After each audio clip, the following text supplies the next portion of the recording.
ओवैसी साहब ने जो कहा, एक सांसद के तौर पर सुधांशु त्रिवेदी जी आपका जवाब चाहेंगे। वो कह रहे हैं कि अगर ईवीएम्स की और ईवीएम्स की जरूरत पड़ती है तो अभी तो अचानक खर्च होगा।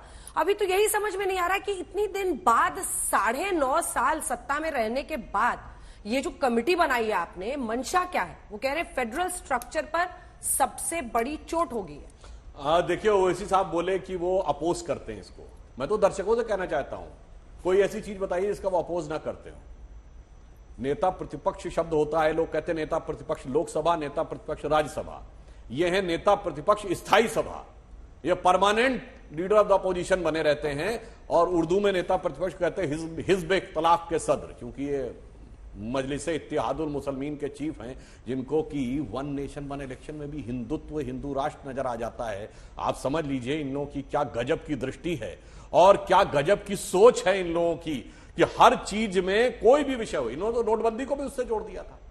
इसलिए जो कुछ वो बोल रहे हैं वो अपने एजेंडा के तहत बोल रहे हैं, और इसमें उनका ना कोई संवैधानिक चीज से मतलब है ना कुछ। ये वो व्यक्ति हैं कि दूसरी पार्टी जो भी हो लड़ने वाली, पहली पार्टी सदैव बने रहते हैं। पूरे भारत में हैं एक ही जगह के सांसद, मगर लड़ने के लिए कश्मीर से कन्याकुमारी तक हर जगह तैयार है। ठीक है, प्रियंका जी आपका रिएक्शन।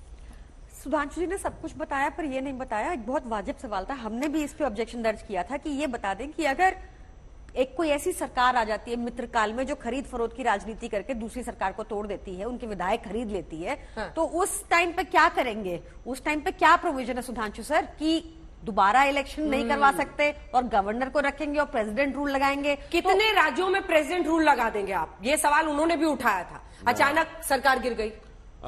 मैं याद दिलाना चाहता हूं, ये वो लोग सवाल उठा रहे हैं 356 का प्रयोग किया जाता है जब कानून व्यवस्था समाप्त हो गई। आपको पता 1980 में जब इंदिरा गांधी जीत के आई तो जनता पार्टी की सारी राज्य सरकारें बर्खास्त कर दी गई। किस आधार पे? कि चूंकि केंद्र में हम जीत गए हैं तो अब इनको कोई नैतिक अधिकार नहीं है राज्य में शासन करने का। याद करिए, ढांचा गिरने के बाद उत्तर प्रदेश की हमारी सरकार बर्खास्त करते समझ में आता है, ये हिमाचल राजस्थान मध्य प्रदेश को बर्खास्त की गई थी।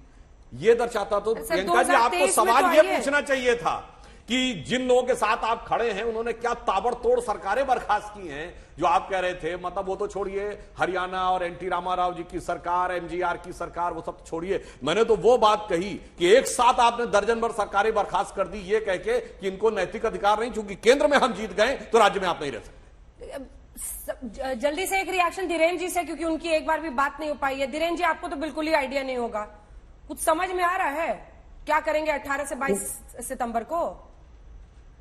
सबसे पहले तो कमाल का चैनल और कमाल के आपके सूत्र पर ही सत्र चला रहे हैं अंजना जी। वाह, विपक्ष में तो पूरा मजा ही आपने खराब। अरे प्रभु, अब सुनिए, इतना मजेदार सूत्र सत्र गढ़े हैं तो ये भी तो सुनिए कि कल चलाई खबर और आज सुबह कमेटी के गठन की बात आ गई।